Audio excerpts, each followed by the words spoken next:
Retro Racing Reports from the Old State Fairgrounds of Sacramento, California.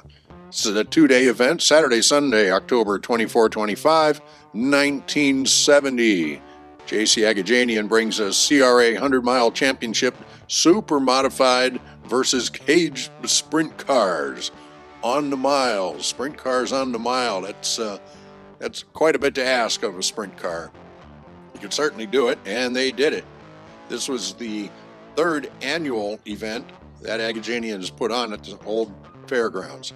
There is no article in the program. There are multiple pictures, and we have some newspaper accounts of the tragedy that unfolded during this event. We're going to cover all of it as best we can, and we'll go from there. And be sure to like, follow, comment on this video. Sure appreciate it. CRA sanctions final race at the Old California State Fairgrounds. Well, perhaps we shouldn't be so positive when we refer to the final race on the Old California State Fairgrounds, a 1-mile dirt track. Every year for the past 5 years, we've heard that this is the final year for racing at this track. Yet every year, J.C. Agajanian holds another race.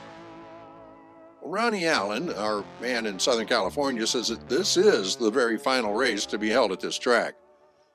There may be racing at this site, but it'll be done by teenagers on the streets at a low-cost government housing project. USAC has held races at this track since 1949, although they held no races in 51 and 52. Of the 20 races, USAC sanctioned only 11 different drivers won the Golden State 100. A.J. Foyt holds the race record of 95.26 miles per hour average over the 100 laps, and he set that in 1962. The late Shorty Templeman holds the one-lap record of 35.51 seconds or 101.38 miles per hour on the lap. Over the years, only 2 drivers have been injured and spent time in the hospital because of it. It was Eddie Sachs and Jack Rounds in 1960 in separate accidents. Here are some of the winners of the 20 USAC-sanctioned races held to date. Freddie Agabashian, 1949, Duke Dinsmore, Jimmy Bryan won 3 times, Judd Larson, Roger Ward, Johnny Thompson, Jim Hurtubise, A.J. Foyt, Don Branson, Dick Atkins, Al Unser. California Racing Association has sanctioned 2 races at this track. Jerry Blundy won both. One in 1968, one last year in 1969. Can he make it 3 in a row this Sunday? Well, that's the day we'll find out. Second promotional article appeared in the Sacramento Union on Sunday, the day of the event. 80 of the nation's best super modified and sprint car drivers will invade the Old State Fairground today for J.C. Agajanian's third annual 100-mile U.S. Open competition races on the 1-mile dirt track at 2 o'clock this afternoon. Heading the field for the $11,000 Classic, which is the richest super modified and sprint car events ever staged in California, will be 2-time winner Jerry Blundy of Galesburg, Illinois, in his Chevrolet V8-powered super modified. Undefeated on mile tracks for 3 years, Blundy this year captured the IMCA Sprint Car Driving Championship, a title he's been chasing for more than 10 years. Besides his 2 wins on the Sacramento Mile, he also has captured the annual IMCA Missouri State Fair 50-mile race for the past 3 years. Local favorites are headed by 3-time Capital Speedway Super Modified champion Jimmy Gordon of Sacramento. Other top entries are Bill King of Carmichael, 1970 Roseville Speedway champion. NARC sprint car title holder Leroy Van Connet of Galt. Billy Anderson of Sacramento, Ernie Purcell of Nevada City, Larry Vickery of Auburn, and Bill McCormick out of Anderson. Out-of-town competition comes from this year's National Super Modified champion, Little Joe Saldana of Lincoln, Nebraska.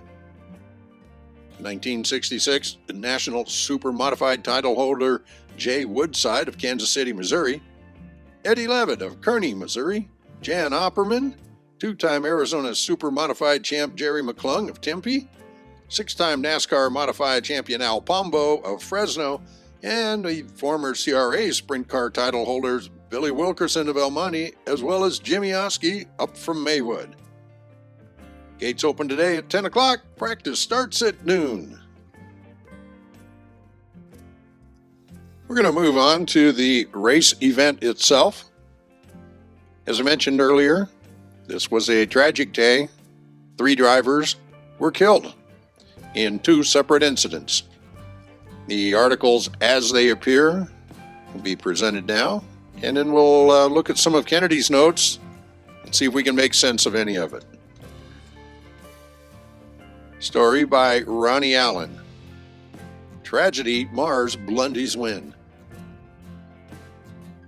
Newly crowned IMCA Sprint Car driving champion Jerry Blundy of Galesburg, Illinois, scored his 3rd consecutive victory Sunday when he won the 3rd annual CRA 100-mile U.S. Open competition race for super modifieds and caged sprint cars at the Old California State Fairgrounds. He was driving his own Chevy V8 powered car. The day's racing was marred by a series of accidents that resulted in fatal injuries for 3 drivers: Jimmy Gordon, Ernie Purcell, and Walt Reef. They were the first driver fatalities in the 21-year history of racing on the 1-mile dirt track. Racing director J.C. Agajanian and California Racing Association's president Walt James called the 100-mile feature after 35 laps had been run due to Gordon's fatal crash on the track's backstretch. The 25-year-old Gordon, 3-time Capital Speedway's super modified champion, locked wheels with a car driven by Bud Gilbert on lap 36 as they raced down the backstretch. His car flipped end for end several times and landed crossways in the middle of the track. It was then struck at full speed by a car driven by Ron Ray. Gordon's car burst into flames, though those were quickly extinguished. Ray leapt from his car and suffered only minor burns, while Gilbert was uninjured. Gordon was pronounced dead on arrival at the hospital. Earlier in the event, Ernie Purcell was killed on lap 2 of the first 10-lap semifinal when his super modified slammed into the home stretch crash wall. The car spun across the track, where it was hit by cars driven by Bob Thomas and Stan Simmons.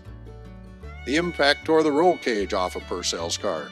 Thomas was injured when his car rolled after the impact, but he was listed in good condition at the hospital. Simmons was not hurt. When the red flag waved for the accident, driver Walt Reef ran out onto the track from the pits, trying to warn fellow competitors. He was struck by one of the cars coming down to the starting line. And in the same incident, Paul Turner's car rammed into the tail of Al Murray's car, which burst into flames, which were quickly extinguished. Neither of those drivers was hurt. Nick Porter captured the accident-filled first 10-lap semifinal, which was called on lap 9, when leader Jan Opperman flipped his Cahill Brothers Chevy at the end of the backstretch. He was taken to the hospital with a possible whiplash, but was later released. Billy Anderson came from 16th starting position to take second and was followed to the checkered by Billy Wilkerson and Bill Gatta. Jack Clegg led all the way in the driver Chevy to win the second 10-lapper over Hank Butcher, Don Hamilton, Terry Caldwell. Evans captured the 3-lap dash with Saldana, Levitt, and Blundy following. One further article written Monday, October 26th, the day after the event, San Francisco Examiner. Miles Ottenheimer. Auto racing has long since left the chills and spills era. The essence of the sport is driver skill and courage, mechanical preparation, and competitive safety. Auto racing struggled for meaning here yesterday and lost tragically. In one incredible 2-hour period, 3 race drivers died violently. They are Ernie Purcell, 28, of Nevada City, Walt Reef, 41, of Anaheim, and Jimmy Gordon, 25, of Sacramento.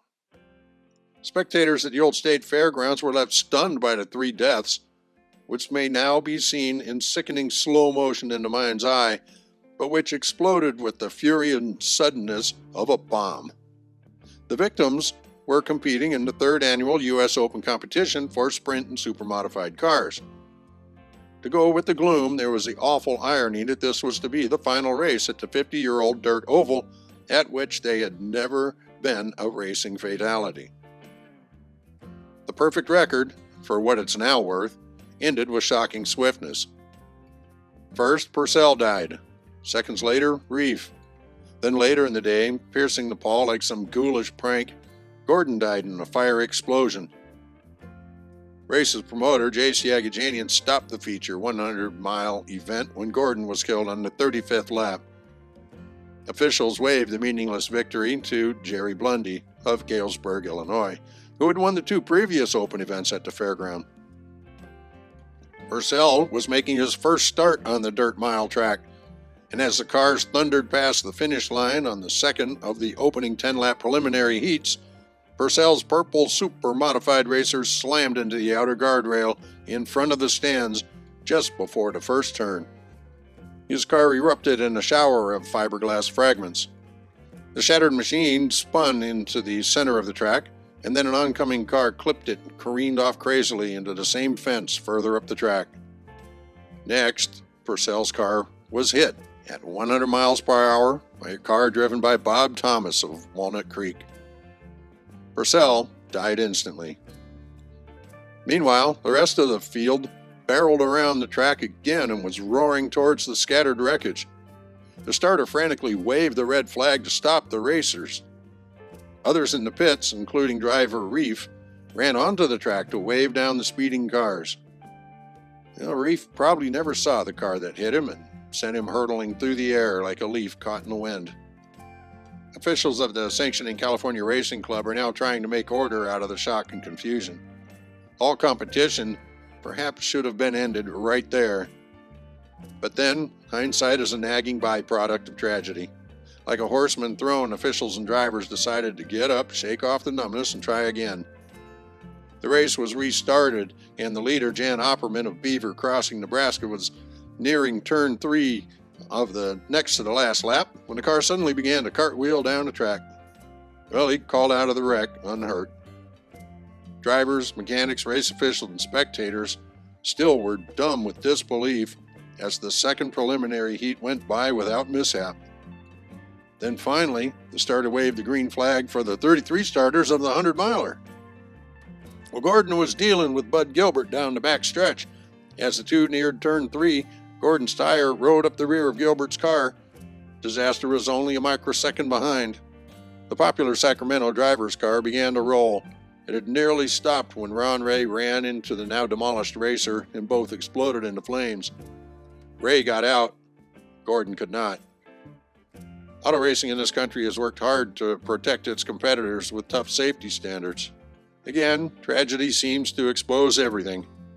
Lundy, winner of the big race, was critical of the CRA rule, which states that competitors must slow up at a yellow flag, but can go all out until they get to the next flag up the track. It's a foolish rule, says Blundy bitterly. A yellow flag should mean only one thing: slow down as long as the track is in caution condition. Had this rule not been in effect, the cars wouldn't have been racing towards the wreck in the preliminary, and that driver, Reef, who got hit out on the track, would still be alive. The track here will soon be demolished for urban renewal.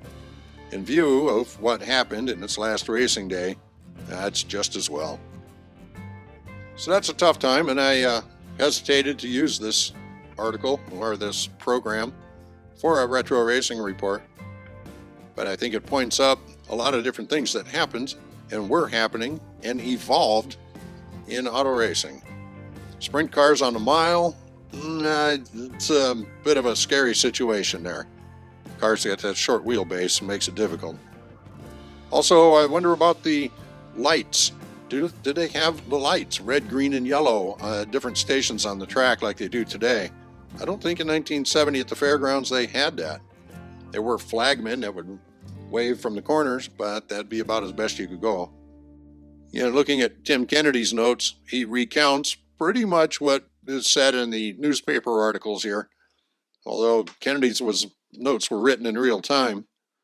He also notices that A couple of people got mad at the CRA officials and the starter, and some fighting erupted as emotions ran high.